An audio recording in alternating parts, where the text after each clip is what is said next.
नमस्ते। आयुक्तालय कॉलेज शिक्षा राजस्थान जयपुर द्वारा आयोजित ज्ञान दूत 2.0 हिंदी साहित्य की इस ऑनलाइन कक्षा में आप सभी का स्वागत है। आज हम जिस विषय पर चर्चा करने जा रहे हैं वो है साधारणीकरण। भारतीय चिंतन के सूक्ष्म विवेचन पर अगर हम दृष्टि डालें तो एक प्राणी का स्वभाव जिसमें वो सुख चाहता है, ऐसा आनंद चाहता है और ऐसा सुख, ऐसा आनंद जो शाश्वत हो, और इसी शाश्वतता का प्रयास, स्वभाव उसे सामान्य मानव से परे एक चिंतक, एक सृजन, एक अध्यात्म साधना की ओर उन्मुख करता है। इसी क्रम में काव्य वह माध्यम है जो निरतिशय यानी अलौकिक परम सुख, परम आनंद, शाश्वत सुख की झलक दिखलाता है, और इसीलिए काव्य का सर्वोत्तम लक्ष्य रस बताकर ही इसे रसो वै सह कहा गया है। साधारणीकरण इसी रसास्वादन की प्रक्रिया है, और इसी प्रक्रिया से गुजरते हुए जो सामाजिक है, जो प्रेक्षक है, वो रस स्वादन तक पहुँचते हैं। चलिए अब हम साधारणीकरण की परिभाषा पर प्रकाश डालें तो साधारणीकरण शब्द च्वी प्रत्यय के योग से बना है। च्वी प्रत्यय के योग से बना अभूत तद्भाव यानी जो पहले जैसा नहीं था वैसा हो जाना, अर्थात जो पहले असाधारण था वह बाद में साधारण हो गया, जो पहले विशेष था वो बाद में सामान्य हो गया। काव्य में जो सामग्री, पात्र, वस्तु से ग्रहण की गई होती है वो असाधारण होती है। जैसे अभिज्ञान शाकुंतलम के जो शाकुंतला है, दुष्यंत शब्द है, वो अपने आप में असाधारण है अभिधा शक्ति के कारण। और रस निष्पत्ति में जब पाठक, सामाजिक दर्शक कोई अभिनय देखकर या पढ़कर उसे तादात्म्य स्थापित करते हुए जो रस स्वादन करते हैं वो साधारणीकरण होता है।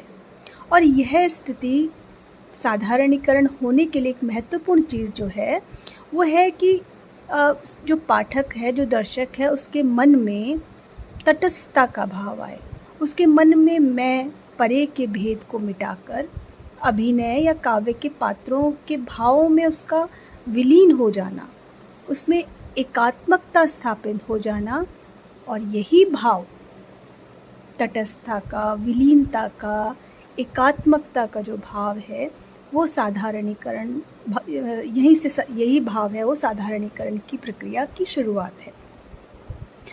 साहित्य के क्षेत्र में साधारणीकरण एक ऐसी प्रक्रिया है जिसमें व्यक्तित्व का विलयन और असाधारणीकरण का साधारणीकरण हो जाना महत्वपूर्ण है। देखिए, दो बात है कि एक तो आपका निज व्यक्तित्व है वो विलयन हो गया है, और दूसरी बात है जो विशेष चीज़ है, जो विशेष है वो साधारणीकरण सामान्य हो गई है।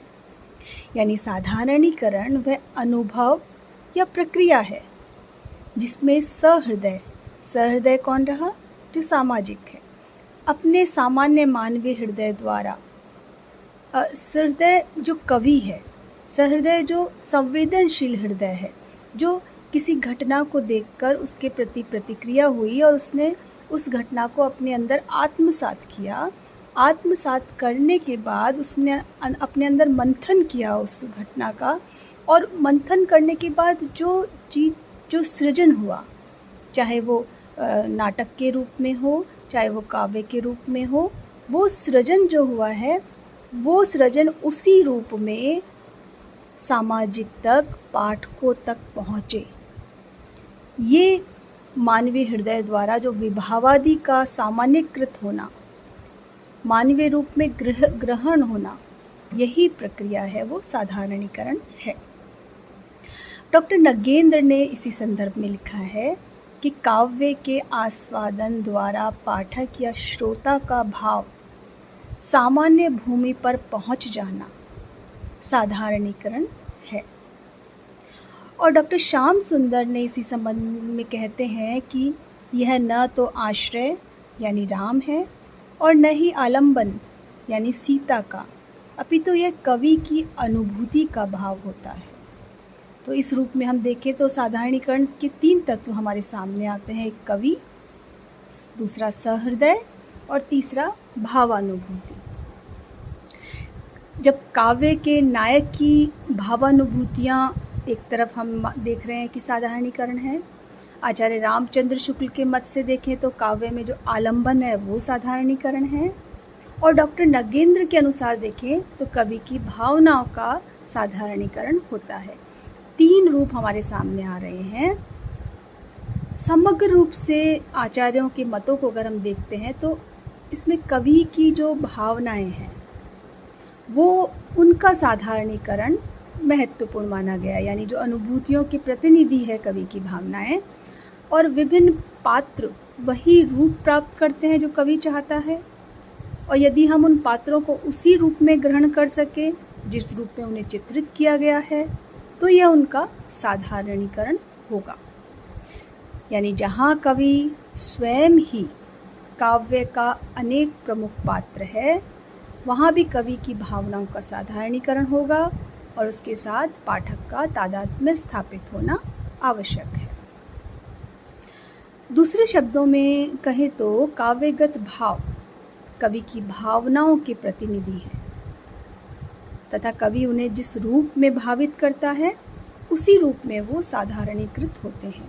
यानी जिस रूप में कवि अपने भाव कह रहा है, पाठक भी उसी रूप में वो भाव ग्रहण करते हैं। संस्कृत आचार्य भट्टनायक ने साधारणीकरण की कलात्मक दृष्टि से व्याख्या करते हुए कहा है कि काव्य में दोषों का भाव और गुण व अलंकार का संयोजन तथा नाटक में अभिनय के प्रभाव से काव्यगत विभावों का, ध्यान दीजिए, काव्यगत विभावों का साधारणीकरण हो जाता है। यहाँ हम विभाव किसे कहेंगे, आप सबको इस चीज़ का अभिज्ञान होगा ही कि विभाव क्या रहा, जो भावों को प्रकट करने वाले जो कारण हैं, वे सभी साधन जिनके कारण हमारे मन में भाव उत्पन्न होते हैं, जो रस उत्पत्ति के कारण हैं, वो हमें विभाव है। तो ये सौंदर्य की उन्होंने सौंदर्य को ही साधारणीकरण का मूल आधार माना है इस रूप में। तो साधारणीकरण का हम दूसरा पक्ष देखें तो दूसरा पक्ष है, पहला हो गया हमारा कवि की अनुभूतियों, दूसरा पक्ष है पाठक और श्रोता दर्शक से संबंधित। तो काव्य स्वादन के समय पाठक या श्रोता में तटस्थता का भाव होना आवश्यक है। जब वो कहते हैं कि निज मोह संकटता निवारण, यानी निज मोह बंधन से मुक्त होकर ही साधारणीकरण का भागीदार हुआ जा सकता है। आचार्य भट्टनायक जब कहते हैं कि भावक्त्व, उन्होंने भावक्त्व को ही साधारणीकरण माना है, तो उस रूप में हम देखें तो ये दूसरा हमारा रूप रहा, और साधारणीकरण का मूल आधार जो है वो एक काव्यगत सौंदर्य और दूसरा सामाजिक की तटस्थता रहा। आचार्य रामचंद्र शुक्ल ने साधारणीकरण का अभिप्राय स्पष्ट करते हुए लिखा है कि पाठक या श्रोता के मन में जो भाव विशेष, वस्तु विशेष आती है, वह जैसे काव्य में वर्णित आश्रय का आलंबन होती है, वैसी ही सहृदय पाठकों के भावों का आलंबन हो जाती है। देखिए वही बात कि काव्य में जो वर्णित आश्रय का आलंबन है, जो आश्रय है, जो आधार है, जो मुख्य है, उसका जो आलंबन है, वही आलंबन आप पाठकों में, वही आलंबन आप पाते हैं। आचार्य डॉक्टर नगेंद्र के मत में जब हम बात करते हैं कि कवि की अनुभूति की, तो उसमें वो कहते हैं कि इस पे कुछ बिंदुओं के माध्यम से हम प्रकाश डालेंगे कि एक बिंदु में एक बिंदु के माध्यम से अगर हम इसे विस्तृत दें तो है कि साधारणीकरण कवि की अनुभूति का होता है। यानी जब कोई व्यक्ति अपनी अनुभूति को इस प्रकार अभिव्यक्त कर सकता है कि वह सभी के हृदय में समान अनुभूति जमा सके, तो इसमें साधारणीकरण की अभिव्यक्ति होती है। दूसरा बिंदु देखें तो कवि की अपनी भावना के अनुरूप वर्णन करता है। कवि की जो अपनी भावना है उसके अनुरूप भावना का साधारणीकरण होता है। तीसरे बिंदु के अनुसार देखें तो कवि की अनुभूति का जो संवेद रूप आलंबन होता है, यानी कवि की जो मानसिक संवेदना है, सृष्टि है, वही अनुभूति का साधारणीकरण होता है। साधारणीकरण के संबंध में अपना व्यक्त करते हुए आचार्य रामचंद्र शुक्ल कहते हैं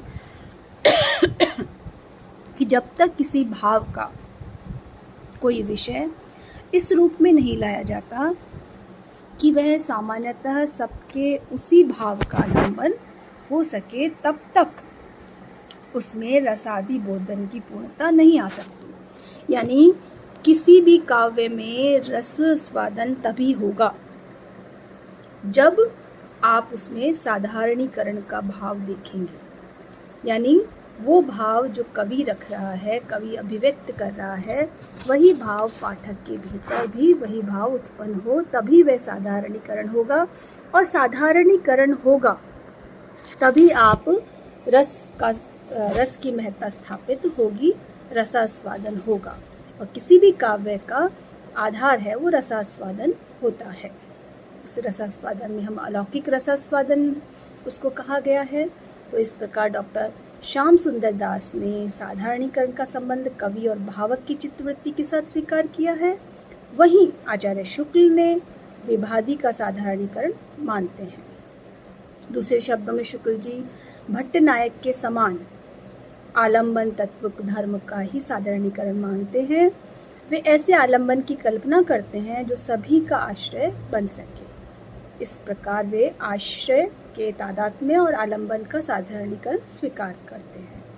तो इसको हम देखें कि सर्वांगीण रूप में हम इस पर प्रकाश डालें तो साधारणीकरण की अवस्था में विभादी तो साधारणीकरण होता ही है, पाठक और आश्रय कवि आदि का तादात्म्य भी इसमें अपेक्षित होता है।